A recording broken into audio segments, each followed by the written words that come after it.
Hey, welcome to another segment of the Galveston Bay Fishing Show, live from Eagle Point Fishing Camp, not so sunny San Leon, Texas today.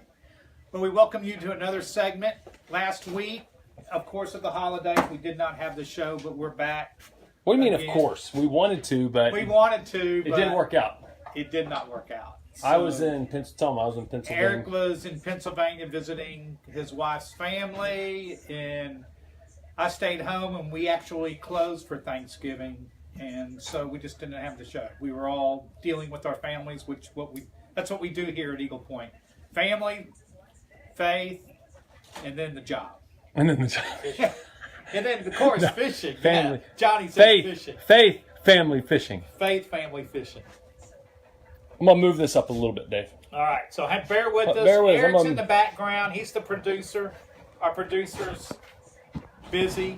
She has her own life other than coming down to this fishing camp. I know people want to get to see Dave's face closer. No, please. Only at the post office. I got to find you a good razor. You know, I think for Christmas we ought to get Dave a subscription to the Dollar Shave Club. I don't think so. I don't think so, Tim. Anyway, here comes co-host. Here comes the host, Eric. Welcome. Hi. Welcome back. Yeah, welcome Another back. segment. Welcome back to reality. Yeah, I was in Pennsylvania, Hanover, Pennsylvania for roughly 7 days. We were going to try to have a show there. That didn't work out. When you have two kids under the age of 3, there are things that do get in the way. So we were changing diapers, playing, entertaining, spending time with family. And then, of course, we do wish you all a good Thanksgiving. Like I said, things just didn't work out the way we wanted to. We wanted to have a nice Thanksgiving show. And as you can tell from 2 weeks ago, we're still working. Look at the table. Yeah. So anyways, hope you all had a good Thanksgiving holiday. And now, of course, everyone's going to be getting ready for Christmas, hopefully. And That should be. So my Thanksgiving was great. We hope yours was as well. And then David, I know you had a nice meal. Eventful Thanksgiving. I'm not going there. But anyway, yeah, cut it, right? We're not even going to talk about it. But anyway, yeah, Thanksgiving was good. Stayed home and actually did little or nothing. So that was perfect. So without further ado, we're going to jump right into it. So Let's talk fishing, Dave. yeah, let's do That's it. what we're all about, the Galveston Bay Fishing Show. So on the 21st of November, Eric... And I'm going to get my laptop so I can field Okay, yeah, any if they questions. have any questions, But go talk ahead. about the fishing. So anyway, today's show is talking about the fall GillNet survey results, which came out in a Chronicle article on November 21st. Houston Chronicle printed this article on November 21st is when it was issued, and it was actually pretty surprising. So we're going to touch on this later, but for now, let's do a little bit of fishing updates. A little update on the fishing that's been here, and then we'll touch on this article from the Chronicle on the 21st of November.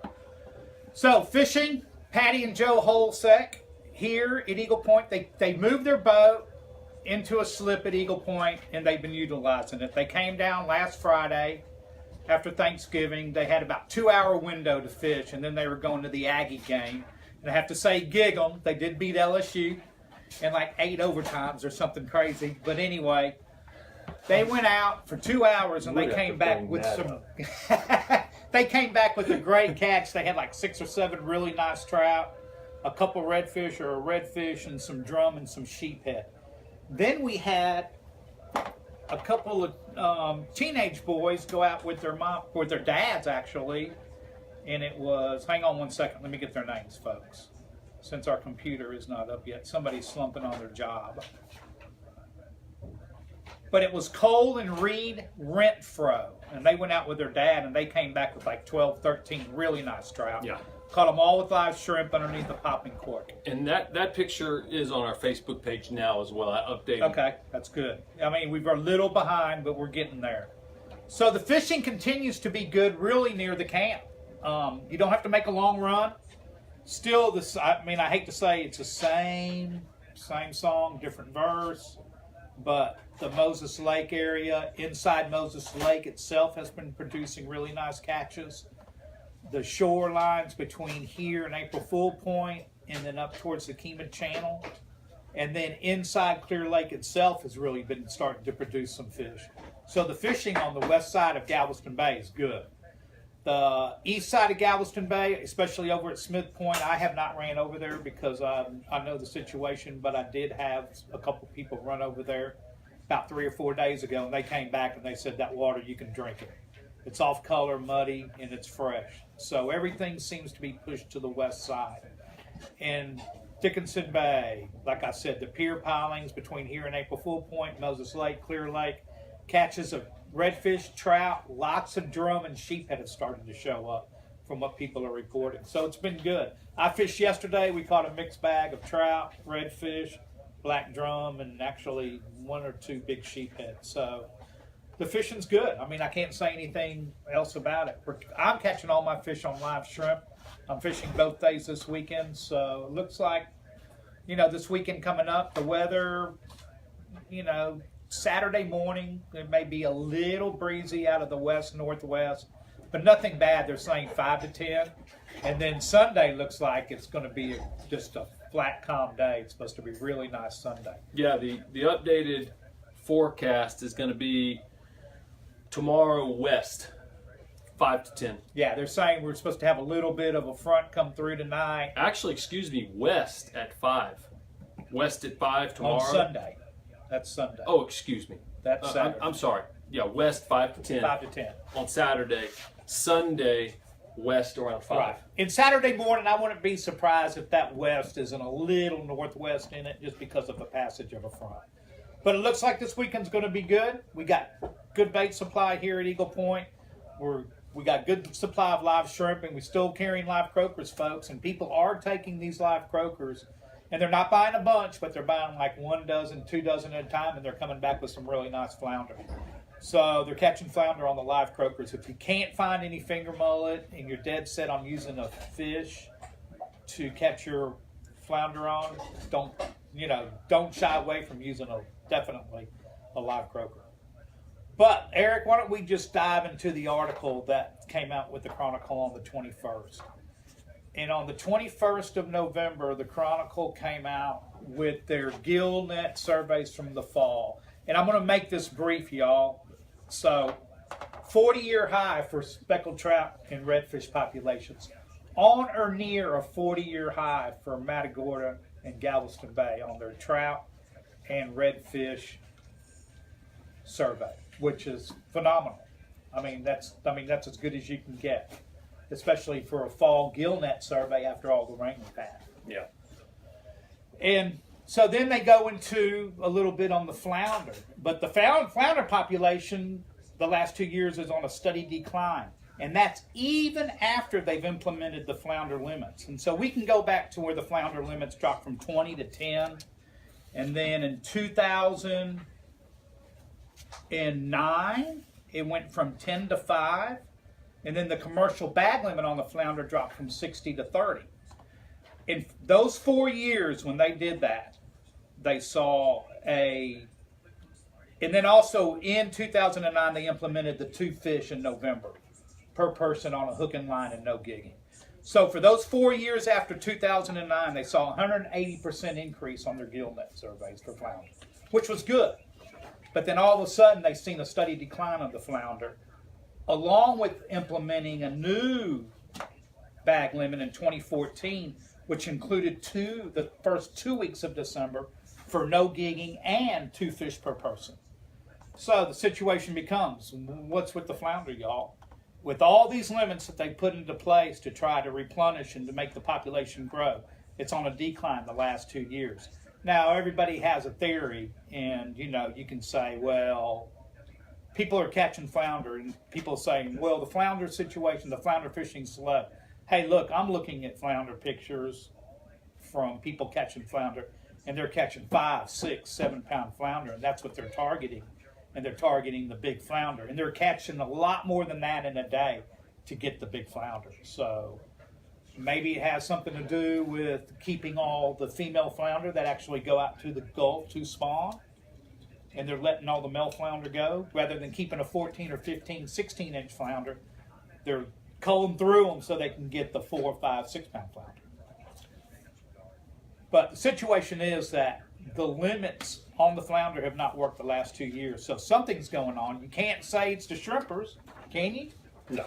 I mean, the shrimp population's done. I mean, the shrimpers in Galveston Bay, from what it used to be 10, 15, 20 years ago, I mean, it's probably cut way more than in half. You know, you've been around it for so long. Well, the Charles O'Neill says you can gig the first 2 weeks December. Oh, you can gig them. Just no gigging in November. No gigging. Okay. Where did you get your information wrong? Well, it's from the Parks and Wildlife. But you can gig in December. I thought it said you cannot gig in December. Okay. We're going to check that. Yeah, we'll check that. We'll check that, Charles. I believe that you're right, but we are just going to double check that. But I think the thing that, and one of the reasons why we wanted to bring up this article is that they're looking at further trout regulations, and I have been one that's talked about the fact that if we're going to have trout regulations, further trout regulations, I want to see, and I believe that most people would want to see empirical evidence that by further limits on somebody with a rod and reel, that you're going to see an improvement in the trout fishery. What that improvement is to each person, that's very debatable.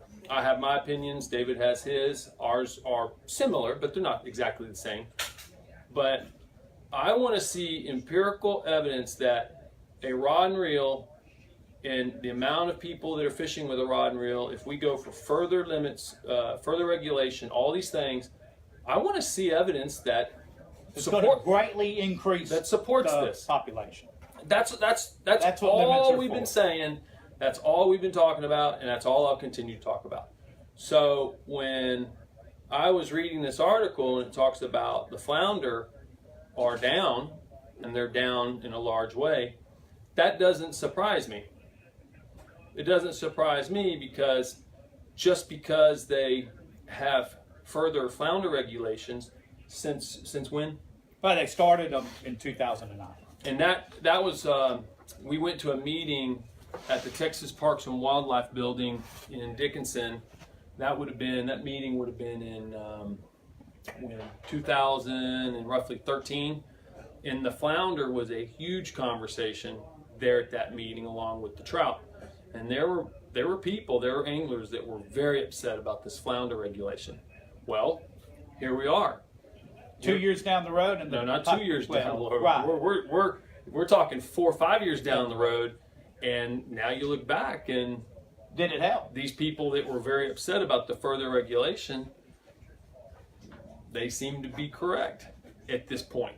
So it's something that you ought to look at.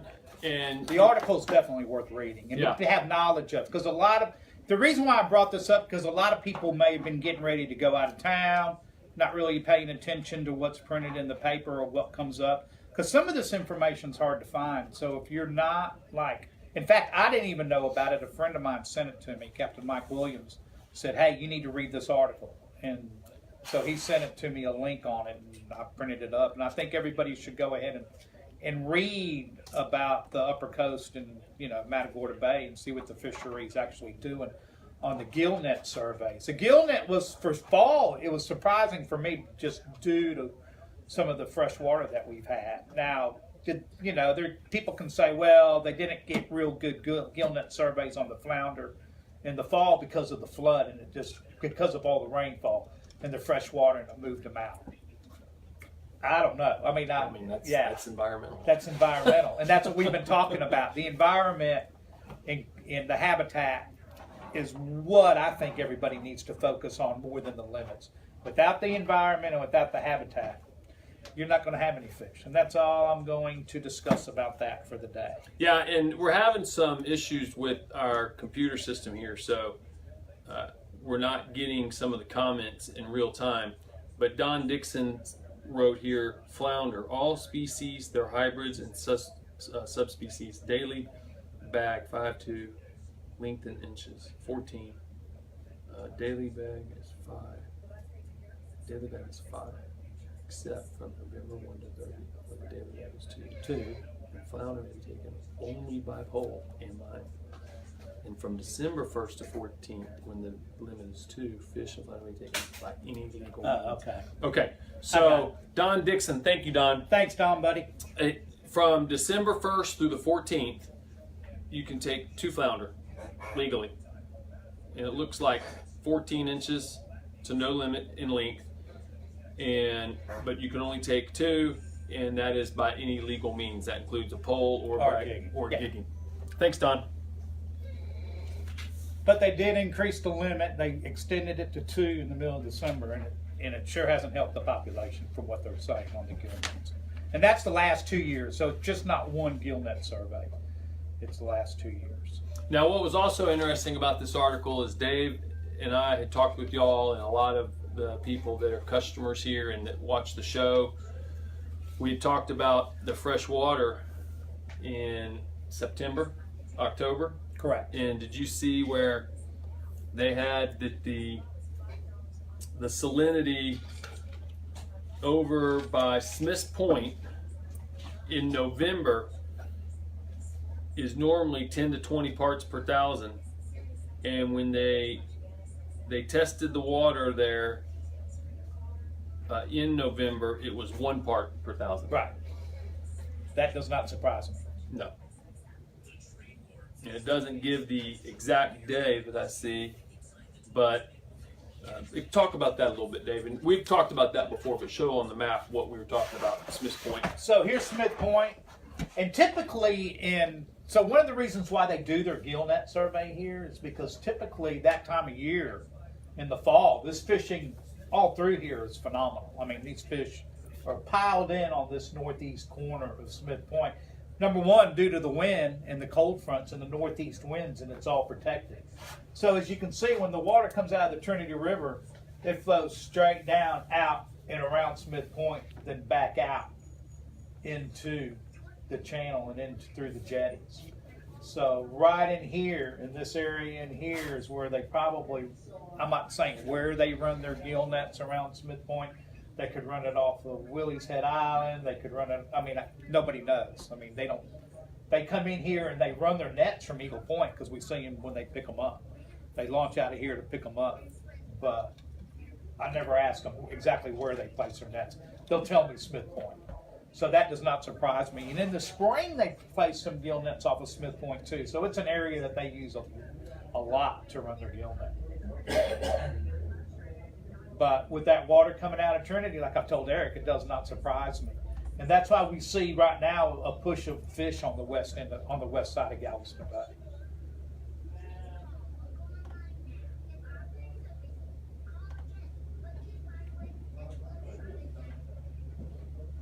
Good. Yeah. I think so look, I don't know, but I think Facebook may be having a little issue with their website because it's kind of loading a little slow. But anyway, folks, so that's what we're talking about. And then, Eric, I went to the Coastal Barrier meeting in Galveston Wednesday night, right? No, not yesterday. You went last night. Was it last night? My days are off. No, it was Wednesday night. I fished yesterday. Yeah. It was Wednesday night. So the Coastal Barrier Project, and maybe a lot of you, the Ike Dike, y'all, it's alive and well. So they are starting to have their public meetings going to be held in December. And I went to one Wednesday night in Galveston at the Rosenberg Library put on by the Galveston Bay Foundation. And it was informative, interesting, and depending upon where you live, kind of scary. So the proposal is to build a block, a dam, a wall, whatever you want to across Bolivar roads in Galveston, and then raising the seawall from, let's say, High Island, Rollover Pass area, all the way down to San Luis Pass, and building a wall anywhere from 15 to 20 feet high, and then along that includes raising up the seawall to a 15 to 20 foot high, height. So I would suggest anybody that lives in Galveston Bay, around Galveston Bay, or utilizes the fishery, they need to be informed of what this project is all about. Or what about the Port of Houston? Port of Houston people, all of it. The Port of Houston, I mean, basically what they're trying to do is protect the refineries and protect the Port of Houston. Yeah. Is really what they're trying to do. There's a push for some of it, especially the people up in the Clear Lake area that, hey, look, we're going to be protected from the storm surge. But, you know, some of us on Galveston Island may not be so protected. Galveston Island itself will have a wall completely built around it, a seawall, and they'll use pump stations just like. So Galveston will be sitting in a hole again. Did you say wall? A wall, a seawall, whatever, a barrier. I mean, around it with pump stations to pump the water out in case of rain other than a hurricane. Yeah. So it's an interesting project. It's an expensive project. Right now, I think the cost was estimated like $30 billion by the time it gets funded in Congress, which could be in the next 5 to 6, 7 years. It would be, by then, inflation, $50 billion project. And what were the repairs after Ike? What did Ike cost us? I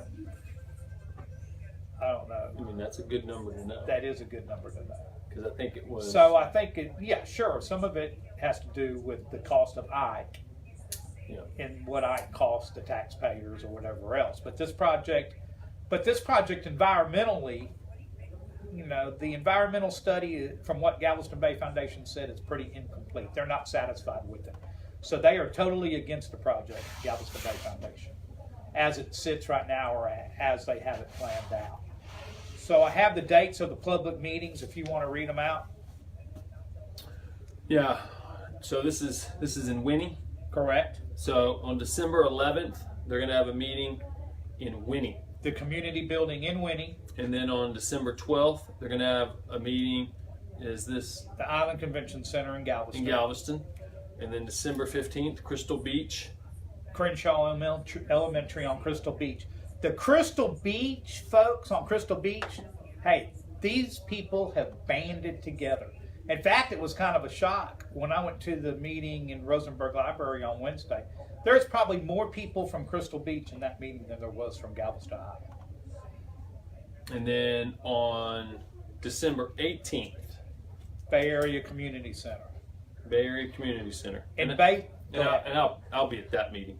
And basically, the meetings start from 5:30 to 9 p.m. And at this meeting, they're going to have people there you can talk to before the meeting. They're going to have their little booth set up, talking about the Ike Dike, or whatever you want to call it, the Coastal Barrier Project. And that would be from 5:30 to 9. And this is also the time that you can actually publicly speak for or against the project, or your concerns, voice your concerns at this meeting. And then the one in Crystal Beach, Eric, is on December the 15th from 1 to 4:30. And I believe the one on December the 15th is a Saturday. That's why they have it at 1 to 4:30. But I think it's, if you utilize the coast or you live on the coast, this is something that you need to see. This is something that you need to be aware of. Don't think it can't happen in your lifetime, because they can get this thing funded. And they may not get all the funding at once, but they can start with the project and piecemeal it together, kind of like they do the highways, and over like 50 years have the project completed. If it takes like 45, I think they're still working on it. And I'm 58 years old. They've been working on it since I was born. Coastalstudy.texas.gov and get some information. That's coastalstudy.texas.gov, and it will give you some information on that website. Or go to the Galveston Bay Foundation, and they have some information up on it, you know, from there, and their concerns about the whole project. Now, as far as I'm concerned, I don't know where I fall on this yet. And I'm the same way, because I live on the West End. Yeah, I don't want you to think that I'm leaning or, you know, speaking for the Galveston Bay Fishing Show, that we're leaning in any particular direction. We want to get more information and really have things, you know, explained a little better. Correct. And I think that's why everybody needs to attend these meetings and to know more about it. It was probably something people put on the back burner going, oh, Ike Dike, it's never going to happen. Hey, well, it's in front of us now. So, of course, there's a whole big process to get through, but it can happen. Don't say it can't happen. But an example of what we're unsure of is when there are things that are said, there's going to be a project done. Are these things really going to get done? For example, Or how they say it. But for example, we're The supposed to mid-bay have marsh. a mid-bay marsh, Right. and it's not a mid-bay marsh. That's how it got passed. This is going to be a mid-bay marsh out there. They took some of the best fishing in the world, and they put a giant island on top of this reef. A huge reef. And it was supposed to be, well, we're going to create marsh. And what is it, David? It's a mud hole. It's a dried up. It's an empty mud hole that they're going to use. How tall is this mud hole? Golly, dude, like 20 feet. 20 feet tall. Yeah. Yeah. Huge, giant mud hole over some of the most Some of the best fishing there Yeah. was. Yeah, so that's an example of getting more information and figuring out, are they really going to do what they say they're going to do or not? Right. So it's something that you all can be informed about. And I think it's worth going to the meetings, y'all. If you live along the coast, it's definitely worth going to the meetings. And that should about wrap it up. I think one of the things that's unfortunate is we've had some computer glitches today. So, man, we really apologize. It's been tough to follow some of the comments. I don't know what's going on with the Comcast line here. But anyways, it says, Mike Johnson asks, wouldn't flood push trout into their gill nets and not give accurate survey at Smith's Point? Well, no, not if the trout have already left when they did. I mean, at 1 parts per million, you're not going to find a trout around there anyway. So, but the other gill nets, wherever they put them, and they put them all over the bay, so they're just not putting them where they think the fish are. But Mike, that's a good question. There's no doubt about it. I mean, there definitely would be water movement, salinity alterations that would move bait around and things like this that would change a gill net survey. I mean, that's just, I mean, that would Sure, just, I mean, things that's can just change. that's just obvious. I mean, you know, the net is in the water and the water's moving through the net and the water's moving through the bay. So that's a very good question. It's very similar to, there's been times that, go ahead, keep talking. Let me check the video. Huh. There's been times that, When they check people's boat and it's blowing 30. yeah, and they come down here and they'll do a fish survey. And all these, they say all these surveys are planned out well in advance, and they throw these dates on a calendar the prior year, and they have these surveys. But they'll come down here at Eagle Point. I mean, most of the time when they do a fish survey, I would say the last 2-3 years. the last two, I mean, I've been fishing out of here almost 30 years, and every time they see a fish survey, it's blowing south at 30. And so do they get an accurate reading on that? Well, no, they don't. And then other times they come down here and the weather's good and everybody's showing them catches of fish and they're measuring them all. And so it all goes hand in hand. But they take in tune to the weather, the conditions, and the salinity. And that's why they set numerous nets throughout Galveston Bay to get their count. Well, let's wrap it up. Don did say in what he has is Hurricane Ike cost $30 billion in damages. That's probably a pretty accurate number. Probably cost more than that. So, Okay. all right, folks, that's it. Another segment of Galveston Bay Fishing Show.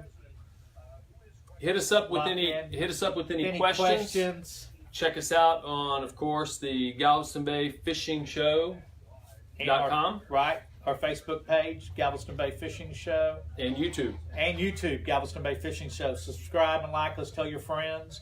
And we're getting ready for the boat show. We will be there. We're going to do live feeds from the boat show, but we'll tell you more about that later. Thanks, y'all. Hey, Next we're week. going to be at the boat show with bells and whistles. I don't know about that, but we'll be at the boat show.